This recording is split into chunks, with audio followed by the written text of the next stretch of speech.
Friends, இன்றைக்கி நம்ம என்ன டிஷ் பார்க்க போகிறோன்னா மட்டன் பிரெயின் பெப்பர் ஃப்ரை. அது செய்கிறதுக்கு ஃபர்ஸ்ட் ஒரு இட்லி பாத்திரம் வச்சுக்கோங்க. தண்ணி கொதித்ததும் 2 ஆட்டு மூளை எடுத்துக்கோங்க. நான் இன்றைக்கி 2 ஆட்டு மூளை எடுத்திருக்கேன்.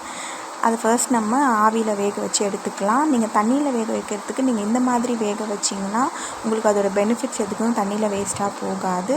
இந்த மாதிரி 5 மினிட்ஸ் ஆவியில் வேக வச்சு எடுத்துக்கோங்க. இப்போ ஒரு கடாய் வச்சுக்கலாம். அதில் ஒரு 3 ஸ்பூன் போல் எண்ணெய் விட்டுக்கலாம்.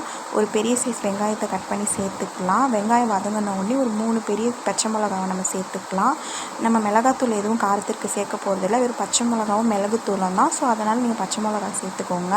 பச்சை மிளகாவும் வெங்காயமும் நல்லா வதங்கின உடனே ப்ரௌனாக ஒரு கோல்டன் ப்ரௌன் ஆன உடனே ஒரு 2 பெரிய ஸ்பூன் இஞ்சி பூண்டு பேஸ்ட் சேர்த்துக்கோங்க. இஞ்சி பூண்டு நல்லா ரா ஸ்மெல் போகிற அளவுக்கு நல்லா வதங்கணும். இஞ்சி பூண்டு பேஸ்ட் நல்லா வதங்கின உடனே ஒரு 1/2 ஸ்பூன் போல் மஞ்சத்தூள் சேர்த்துக்கோங்க. மஞ்சத்தூள் சேர்த்து நல்லா அதையும் சேர்த்து நல்லா வதக்கி விட்டுருங்க. அந்த ரா ஸ்மெல் ஃபுல்லாகவே போகணும். நல்லா போன உடனே இப்போ நம்ம அந்த மட்டனோட பிரெயினை வந்து நம்ம கட் பண்ணி வச்சுக்கலாம். குட்டி குட்டியாக கட் பண்ணாதீங்க, கொஞ்சம் மீடியமாக கட் பண்ணி வச்சுக்கோங்க. அதையும் நம்ம இதுக்குள்ளே சேர்த்துடலாம். சேர்த்துட்டு கொஞ்சம் லைட்டாக கிண்டி விடுங்க. ரொம்ப கொஞ்சம் ஹார்ஷாக பண்ணிடாதீங்க, லைட்டாக கொஞ்சம் ஸ்மூத்தாக கிண்டி விட்டுருங்க. நம்ம அதை வேக வச்சுட்டோம். கொஞ்சம் ஸ்மூத்தாக கிண்டி விடுங்க. நம்ம அந்த மாதிரி கிண்டி விட்டுட்டே இருந்துட்டு எல்லா மசாலாவும் நல்லா உள்ளே போகிற மாதிரி கிண்டி விடுங்க. இப்போ இதில் நம்ம வந்து ஒரு 1/2 ஸ்பூன் போல் உப்பு சேர்த்துக்கலாம்.